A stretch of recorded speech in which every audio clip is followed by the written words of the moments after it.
Mr. Chair, nakatanggap po ako pero hindi envelope mula kay VP mismo. Occasionally, no? And I can try to cite the occasions if you would want me to. Yung envelope, kagaya ni Madam Catalan. I was never called to ASEC Shine's office, for the record, to receive an envelope. I don't know why, to be honest. Thank you. Asek Monsayak, have you received also an envelope? Just Good like afternoon. Madam Catalan? Good afternoon, Asik Mr. Chair Masaya, and you're Your Honor. recognized. May I answer, Your Honor? Yes, please. Your Honor, I never received any envelope from ASEC Shine Fajarda or the Vice President. Never, Your Honor. And if you will recall the testimonies of the persons who supposedly admitted that they received envelope, they started receiving February and it ended September 2023. I only joined DepEd in October 2023, Your Honor. Thank you, Your Honor. Thank you. Yusek Escobedo, the same question. Yusek Escobedo. Mr. Chair, you're Your recognized. Honors, hindi po ako nakatanggap but during birthday, binigyan lang po ako ng isang cash lang po for my birthday and Christmas. Birthday gift. Thank you. How about Yusek Mempin? Yusek Mempin. No, sir. No. No, sir. Now, Madam Catalan, what makes you special, or what do you have that you would merit a 25,000 envelope contained in an envelope? Ano pong meron po kayo? Miss Catalan, you're recognized. Hindi ko po masagot, Your Honor. Kasi yung mga matataas sa inyo, ang testimony nila, hindi po sila nakakatanggap. Pero here you are, the head of the accountant division, nakatanggap po kayo. Ano po ang meron kayo that would merit na bigyan po kayo ng envelope ni Vice President? Your Honor, sinabi lang po sa akin ni Six Shine is that a form of gratitude. What did you do? What did you do that would merit yung kuwan na yun? Na maging magpapasalamat sa iyo si Madam Fajarda or the Vice President. Ano po yung ginawa ninyo? Maybe we're just doing our job in the accounting division, so maybe they were just very... Naniniwala po ba kayo na sobre at pera ang award ng isang empleyado na efficient sa pagtrabaho po niya? Maybe, Your Honor. Huh? When you say maybe, it is being done in the department. Ganun po ba? No, no, Your Honor, kasi O kaya nga, I cannot anong say. meron ka na ganun ang kwan sa iyo? I'm sorry, Your Honor, hindi ko po masasagot kung ano ba meron. Kasi ako, ang tingin ko, dahil ikaw ang head ng accounting division, kagaya ng maging head ng budget o mga head ng treasurer, it is your position. Kasi yung liquidation at saka clearing, dumadaan palagi sa inyo sa inyong mga opisina. Di ba? At no matter how you look at it, marami pong kalokohan sa liquidation at saka use of funds. Di po ba? Yung regular transaction, we ensure na lahat po ng disbursement is duly supported by documentary requirements. But again, the confidential fund is quite different and the first time that we have in the department. Whether it's confidential or regular funds, may mga kalokohan sa liquidation. Would you agree? Kasi ang daming kaso sa ombudsman na ganyan eh. So it's happening. Honor, but in DepEd, basta regular transaction po, we ensure na lahat po ng transactions or disbursements are duly supported with supporting documents, and these are subject to post-audit naman po. Hindi natin, I would ask you questions regarding the regular fund, tsaka sa procurement, but it's not the issue of the day. Ang issue kasi ngayon is the use of confidential funds. I would like to ask you that also. Pero ako, from my experience, nakikita ko na yung mga ganyan na pwesto, yun po yung nare-regaluhan ng sobre. Either by the heads of office or by those who transact business with your office. Kasi the ombudsman cases would show that na nangyayari talaga. Hindi po ba kayo naniniwala ron? Naniniwala po, Your Honor. Thank you. Thank you, Mr. Chair. Mr. Chair, Congressman Nabante. Ms. Catalan, you have been in the DepEd for 30 years, correct? Your Honor, 36 years. How many cabinet secretaries have you been in? I cannot remember, but the first cabinet secretary was Secretary Isumbing.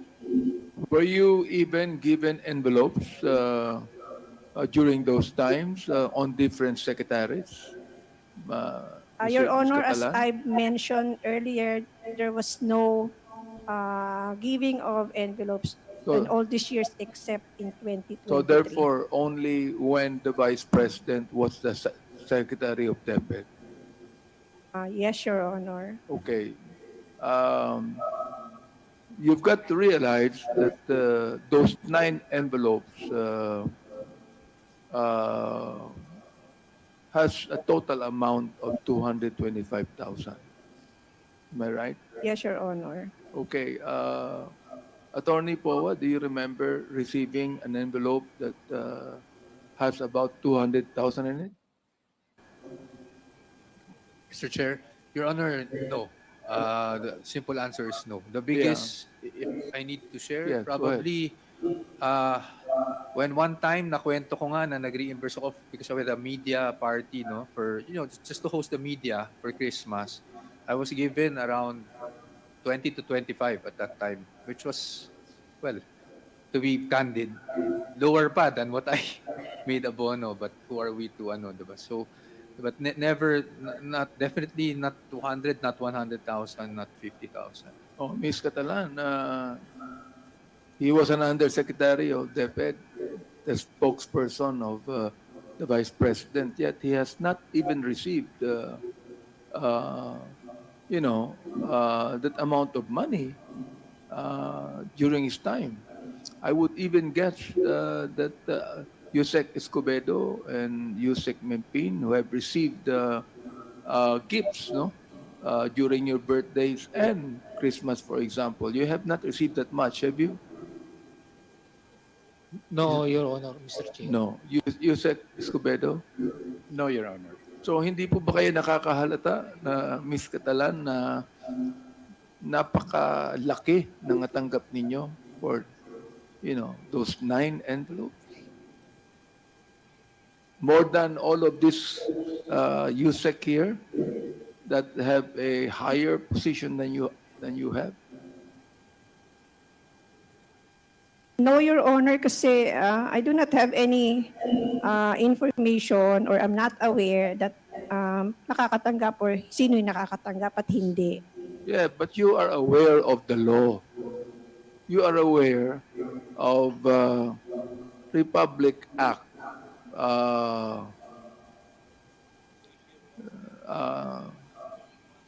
Republic Act, 3019, which is actually, dito sa akin Republic Act 3019, Anti-Graft and Corrupt Practices. You're aware of that, isn't it? You know that, isn't it?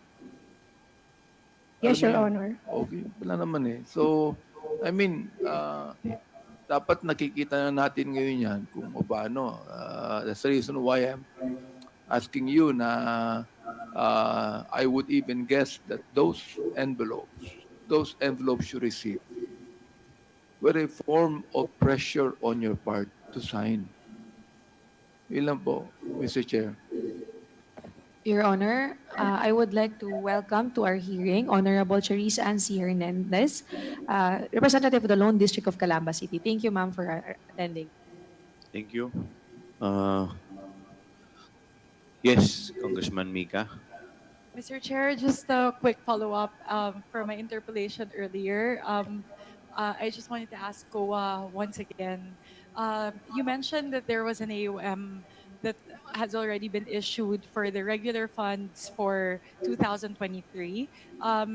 Please correct me if I'm wrong, but I believe the AOM is issued on a quarterly basis when applicable. So apart from the AOM that you mentioned a while ago pertaining to the welfare goods, under supplies and materials, are there other AOMs that have been issued since 2022 pertaining to regular funds of the OVP? Yes, Mr. apart- Tumawis, Mr. Chair. you're recognized. Mr. Chair, apart from the two AOMs I mentioned for the welfare goods expenses and the Pagbabago campaign, we have other AOMs for other deficiencies noted during our audit period. Mr. Chair, if I may request, Mr. Chair, for the committee to request a copy of those AOMs. I believe since we are talking about regular funds here, we no longer need to ask for a subpoena or issue a subpoena duces tecum as this pertains to regular funds, Mr. Chair. May I be recognized, Mr. Chair? Ano pa? I-clarify ko lang po kung anong period or anong audit period po for CY 2023, 2022. Mr. Chair, if I may ask, fiscal year 2022, fiscal year 2023. From the from the third and fourth quarter of 2023, 22, and the however many quarters you've already audited for fiscal year 2023. Kasi hanggang, what was the last quarter po that you audited? Year po, Mr. Chair. The last So the last full year year. po is 2023. Kasi po the AOMs that we saw on the confidential funds were on a quarterly basis eh. So pag regular fund po, one per year lang siya.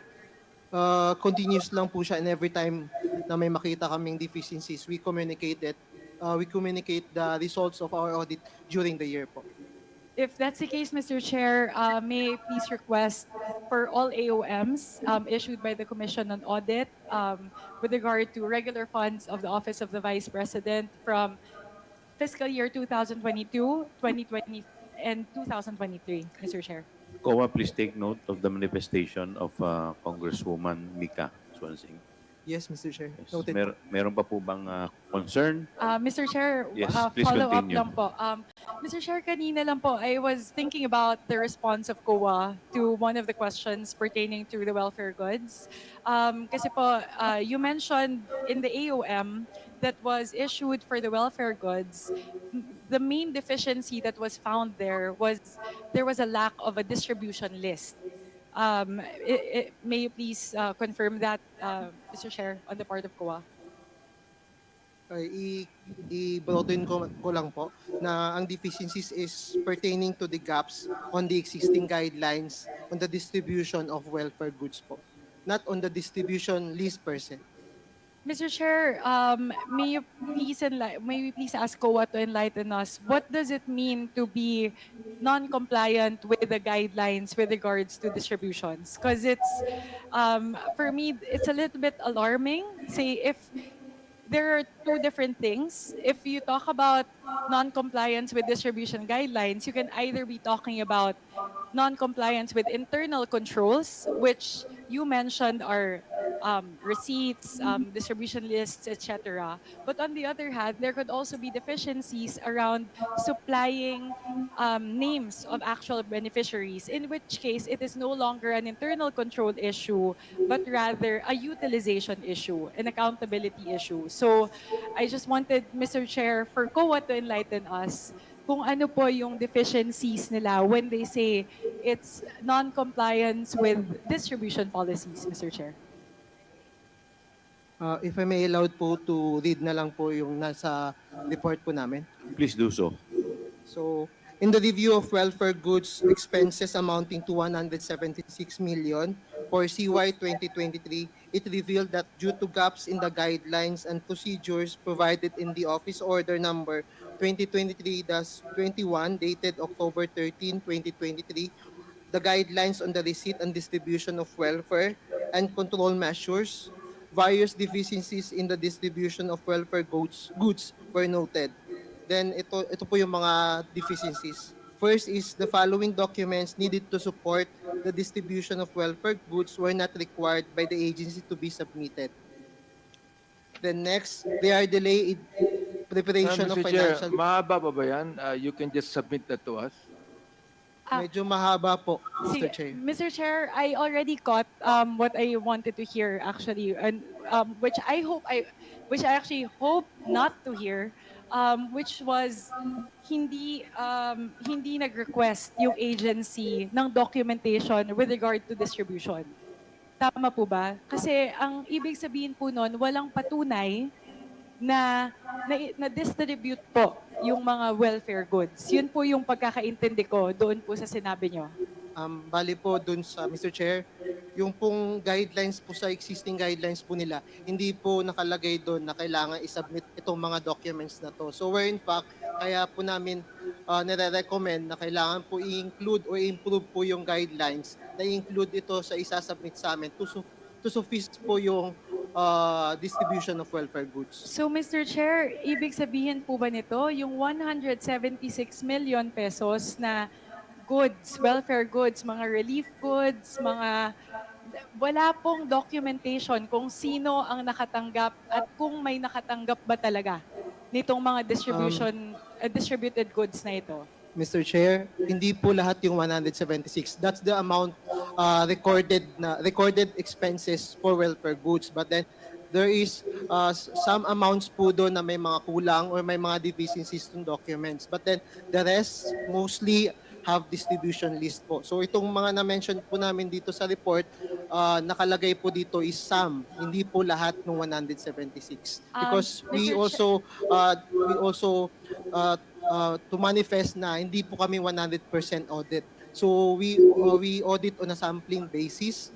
So as much as we want to audit all of this, since mayroon kaming lack of manpower, so or due to the time constraint din po, because for the information of everybody, we just assume the office po but last March 2024. So we have from March 2024 up to May para po i-audit yung mga transactions ni ODP. Pero Mr. Chair, ang pagkakaintindi ko po sa audit you do random audits to check if there are certain areas or categories that need to be, that have deficiencies. And once you catch a deficiency, magde-deep dive ka dun sa area na yun eh. So halimbawa, 176 million pesos yung pinag-uusapan natin sa welfare goods. May nakita na kayong findings na may deficiencies. Nag-random sampling pa lang din kayo. Hindi nyo tinitignan na sa 176 million na to, ilan dito yung may deficiency? Medyo malaking amount po to, Mr. Chair. Kaya I'm pressing COA on this. Kasi paano po kung halimbawa, out of the 176 million, sabihin nyo na sabihin natin less than 50%, that's still 70 million pesos, which is a substantial amount. Kaya po nagpe-press ako na sana po wag nyo lang sabihin na merong some deficiencies, na some lang yung hindi nyo alam kung may nakatanggap ba. Kasi medyo malaki po itong halagang pinag-uusapan natin, Mr. Chair. Kailangan nating siguraduhin na yung welfare goods na ito ay nakadating sa mga tao. May nakatanggap. Kaya pag sinabi nyo po sa amin na walang patunay na may nakatanggap, medyo nakaka-alarma po sa amin to, Mr. Chair. If I may clarify po, ang Please sinasabi po clarify. nung audit po namin or audit result, there is a deficiencies on the existing guidelines. So may mga lapses po or weaknesses na kailangan pong i-address. So dun sa Sandali 176 lang po may deficiency sa guidelines at isa sa mga deficiencies ay hindi nagre-require yung agency ng documentation. In effect, as a result, may mga distribution na walang documentation. Kaya po, ang bottom line dito, Mr. Chair, may mga distribution na walang patunay. Kung titingnan po natin sa report po, may mga transactions or distributions na wala pong distribution list. Ilan But po then yun? not the 176 million as a whole. Naiintindihan ko po yun. Paulit-ulit po tayo. Naiintindihan ko na hindi yung buong 176 million yung walang documentation. Pero ilan pong porsyento ng 176 million ang walang patunay? Kasi po sabihin natin, kahit 25% na lang yung pag-usapan natin, malaki pa din yun.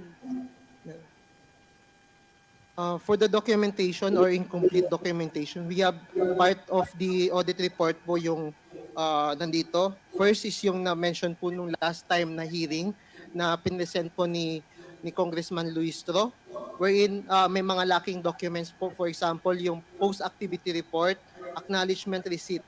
Wherein, Meron po ba, sorry po, in the interest of time, magkano po? Pag isusuma total mo So- lahat ng mga may deficiencies. so nasa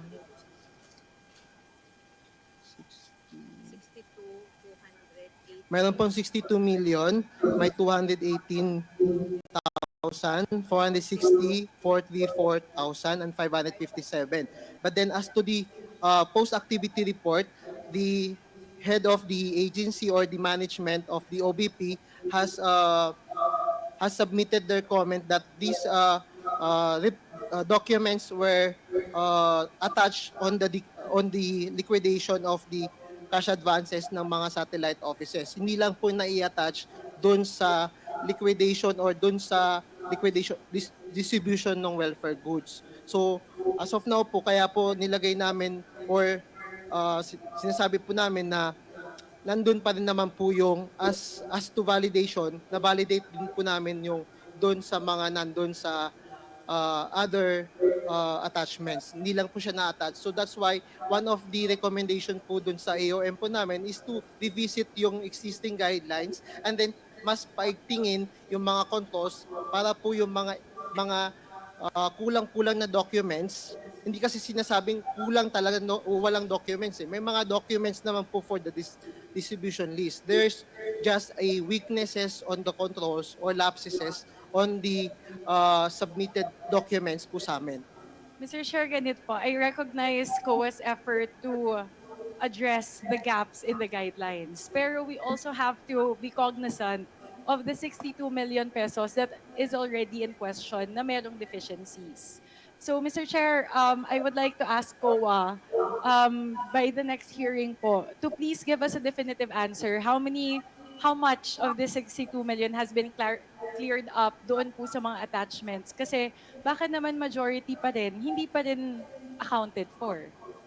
Then for information din po, Mr. Chair, yung sa 62 million, ang lacking documents po is post-activity report, which is a secondary documents lang po. But then yung mga distribution list po niya, mayroon po yun, ma'am. Mr. Chair. Mr. Chair, siguro po kailangan natin po ng kopya ng liquidation report. Lalo na po dito sa welfare goods na ito. Actually, supplies and expenses supplies and materials expenses. Kasi yun po yung, I believe, roughly 40% of the whole OVP budget, if I'm not mistaken. Kasi po 400 million for 2025 po yung proposal nila.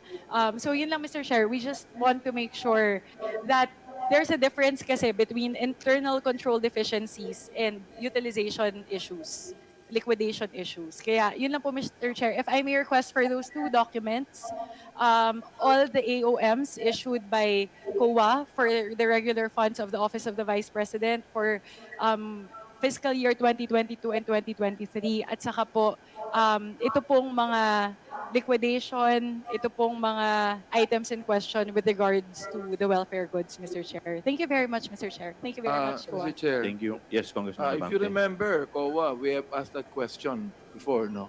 Nung liquidation report na yan, di ba? So, ang request na lang namin siguro, paki-fast track dahil mamaya makatanggap na naman kayo ng envelope. May I be recognized, Your Honor? Yes, Ma'am Hemora, you are recognized. Your Honor, Mr. Chair, we need clarification. Do we have to wait for the subpoena or request from the committee to submit those documents that were just requested by the Honorable Congresswoman Swansing?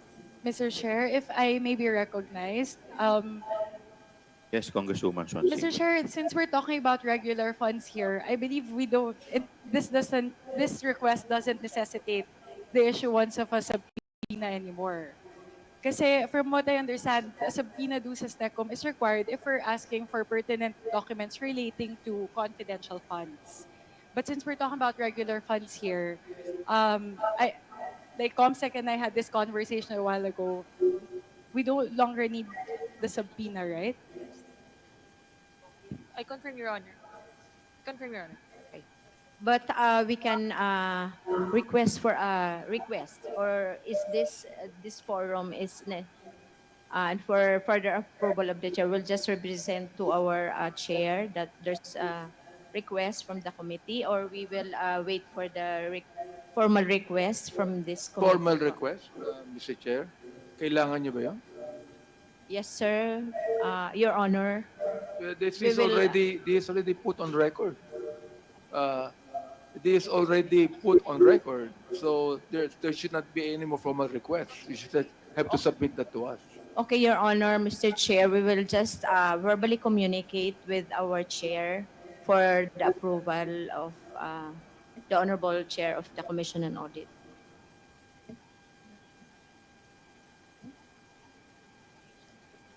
Oo. We will just draft a letter request for purposes of compliance. Ah. Will that suffice?